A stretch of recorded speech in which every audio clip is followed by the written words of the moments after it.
খুনি হাসিনা বানাইছে রাস্তা, 100 টাকার মধ্যে 90 টাকায় চুরি করেছে, আর 10 টাকা দিয়ে রাস্তা বানিয়ে রাস্তার মধ্যে হলো বাঁশ ঢুকিয়ে দিয়েছিল। খাল খননের নামে শুনতে পাচ্ছি বিভিন্ন জায়গায় কেউ বালু খাচ্ছে, মাটি খাচ্ছে।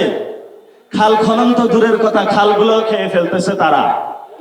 নতুন করে তারা নাটক শুরু করেছে, কার্ড বিতরণ শুরু করেছে। এখানে যারা উপস্থিত আছেন একটু হাত তুলে দেখাবেন, কেউ কেউ সরকারের কোনো কার্ড পেয়েছেন? তাহলে এই কার্ডগুলো কারা পাচ্ছে? এই কার্ডগুলো পাচ্ছে যারা কবরে চলে গিয়েছে, বাংলাদেশে জীবিত নাই, ওরা হলো বর্তমানে কৃষক কার্ড পাচ্ছে। পাচ্ছে না দেখি নাই আমরা? প্রবাসী কার্ড দিচ্ছে। প্রত্যেক দিন বাংলাদেশের শাহজালাল বিমানবন্দর যেটা রয়েছে, আন্তর্জাতিক বিমানবন্দরে প্রত্যেক দিন বাংলাদেশি নাগরিকের 13 জনের লাশের কফিন শাহজালাল বিমানবন্দরে নামে। বিদেশের যে এম্বাসি গুলা রয়েছে, বাংলাদেশি মানুষের ট্যাক্সের ডলার গুনে আমরা দেখে এসেছি, প্রবাসী ভাইরা যখন ওই এম্বাসি গুলাতে যায় তাদেরকে দূর দূর করে বিদায় করে দেয়, অথচ আমার পকেটের প্রত্যেক দিন আমরা যে ট্যাক্সের টাকা দিয়ে থাকি, সেই টাকা দিয়ে তারা হলো প্রত্যেক দিন বিদেশে আয়েশ লাক্সারি জীবন যাপন করে।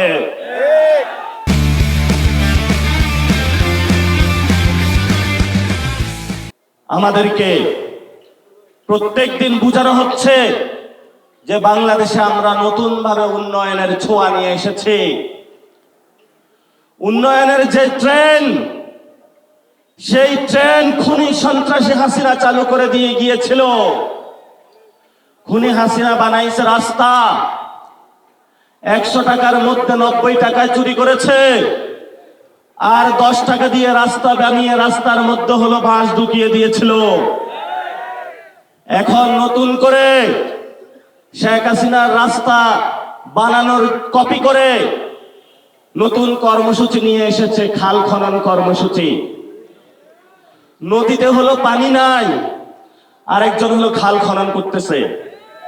নদীতে পানি না থাকলে খালে কই থেকে পানি আসবে? তাদের কাছে আমরা প্রশ্ন রেখে গেলাম।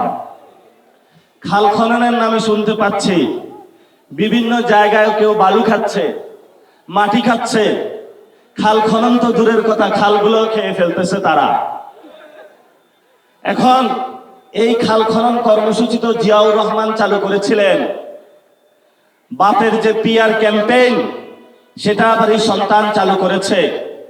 আপনার বাপ হলো একটা ঘর বানিয়ে দিয়েছে আপনাকে, আপনি নতুন করে বিয়ে করেছেন, সেই ঘর হলো গসা মাজা করতেছেন।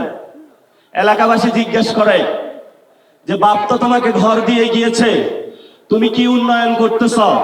বললো যে ঘরগুলা বানিয়ে দিয়ে গিয়েছে, এগুলো আমি প্রত্যেকদিন ঝাড়ু দেই। তো জিয়াউর রহমান হলো খাল খনন করে দিয়ে গিয়েছিল, উন্নয়ন করে দিয়ে গিয়েছিল।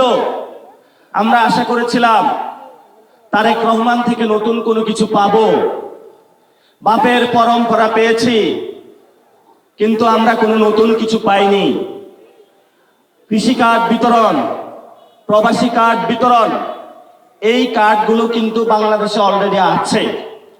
আপনাদের এখানে দেখবেন সামাজিক নিরাপত্তার আওতাধীন এতিমখানায় দান করা হয় সরকার থেকে, বৃদ্ধ মহিলাদেরকে দান করা হয়। সরকার এই কার্ডগুলোকে একসাথ করেছে, একসাথ করে ওই বৃদ্ধ মহিলা রিজিক চিন্তাই করে, এতিমখানার চিন্তাই করে সন্ত্রাসী চাঁদাবাজ ছাত্রদল যুবদল বিএনপির মুখে ওই কার্ডগুলো তুলে দিয়েছে।